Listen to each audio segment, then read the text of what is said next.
After spending over $30 million in Google ad spend across hundreds of niches, I'm going to reveal the best Google ad strategy that you can implement in your Google ad account today that is guaranteed to make you sales. In order to avoid the costly mistakes that 99% of advertisers make, you first need to understand the big picture of Google Ads.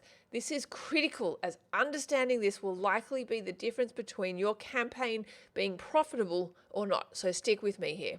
Now, most people don't realize that the Google ad platform is actually a very vast advertising platform. So the easiest way to think of Google Ads is by having 4 distinct buckets: Google Search, Display, YouTube, and Google Shopping.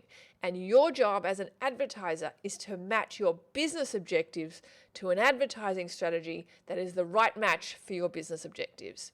And the first step with this is that when you select your campaign type in Google Ads, here's where it gets confusing for some people. When you go to create a new campaign, you need to select a campaign type. As you can see here, Google shows you all these different options. People see options like search and display, like we just discussed, but they also see other campaign types like performance max and demand gen. Now, here's what most people don't realize is that these particular options like performance max and demand gen are actually showing your ads across multiple buckets when you may not actually want that, and it may not align with your business objectives. So choosing the wrong campaign type is kind of like buying an entire toolbox when you only need a screwdriver. It's expensive, unnecessarily, and just really, really wasteful for your ad spend. For example, if you're a local business like a plumber or a dentist, your best ad strategy is to simply have a highly targeted Google search campaign only. People who are actively searching for your service on google.com, and that's exactly and only where your ad needs to be. You don't need a performance max or demand gen campaign putting your ads across the entire Google ad ecosystem and burning through your budget. That's exactly how you melt your credit card. So instead, you need to match the campaign type that you're choosing here directly to your business goals. You want to keep it simple, focused, and smart. Now let's move on to the next critical component of a winning ad strategy: budget allocation. Earlier, I showed you the 4 buckets representing Google Ads: search, display, YouTube, and shopping. But here's the truth. Showing these buckets as equal sizes isn't quite accurate. In reality, if the size of each bucket represents the potential audience size, your buckets would actually look a lot more like this. Now, here's the mistake that people make. Imagine your budget as this cup of water, and your goal is to pour enough water into your chosen buckets in order to advertise properly. The mistake that most beginners make is they pour a small budget into multiple buckets at once, spreading their small budget too thin. The result is no bucket gets a chance to fill up properly. Let me show you exactly what I mean. Have a look in this Google ad account. You'll see that they have multiple campaigns, and most of the campaigns are limited by budget. And so it doesn't have enough budget in order to test all these campaigns that it has running properly. And so what ends up happening is all these campaigns end up starved for data, and none of them actually perform very well. So instead, here's what you should do. Test one campaign properly and pour your entire, however limited budget, into just that one bucket or one campaign type. Focus on getting that single campaign profitable first.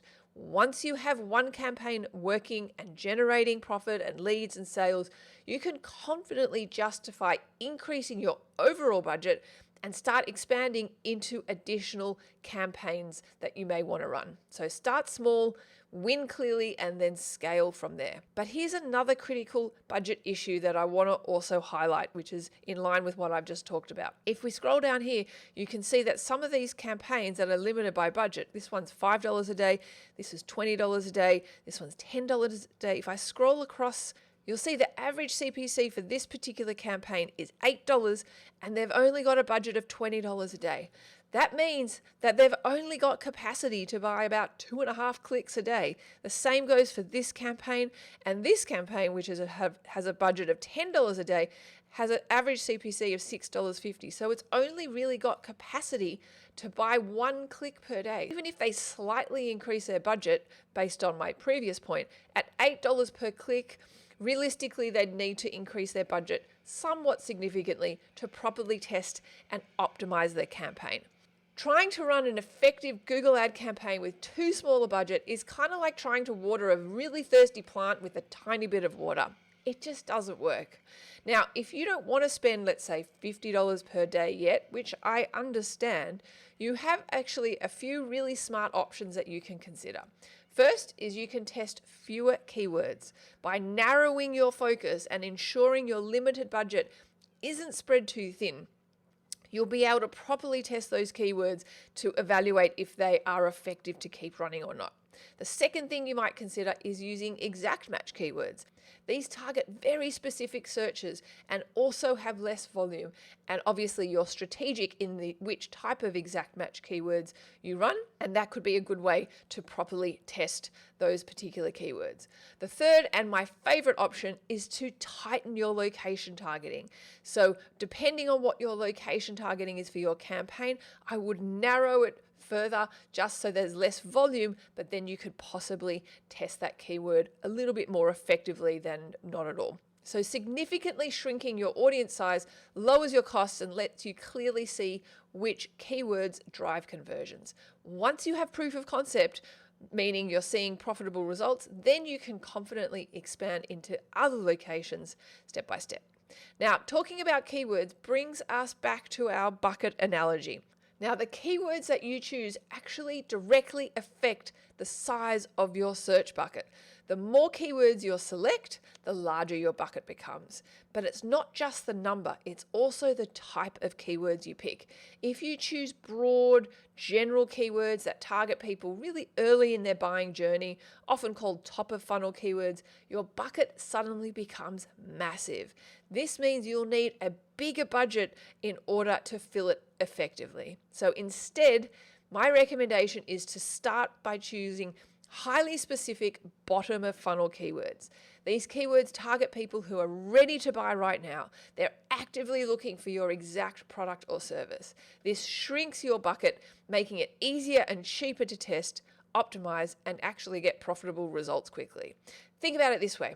Your ads are designed to put your offer directly in front of your ideal customer at the exact moment that they are searching for your type of product or service. If you can't convert these highly targeted searches into leads or sales, the solution usually isn't to buy more traffic. Instead, the real fix may be improving your offer or your website. So keep this in mind when you're selecting your keywords. How big is your bucket becoming, and can your budget realistically fill it? So start small, targeted, and profitable first, and then you can gradually expand further up the funnel. And finally, a critical step in implementing the right ads strategy is to continually optimize your campaign. Google Ads is definitely not set and forget, so you can take steps to continually improve your ad performance. I actually have another video on the steps you need to follow in order to optimize your Google Ad account. So definitely go ahead and watch that video, and I'll put a link in this video to that other video. Oh, and if you also want to check out our free checklist of what aspects of your Google Ad account you can also optimize, I'll put a link to that as well. You can download that for free, and I'll put a link in the description, and you should definitely check it out. So there you have it. That is the best Google Ad strategy for 2025. Hope you enjoyed this video. Don't forget, hit that thumbs icon and subscribe. Thanks for watching.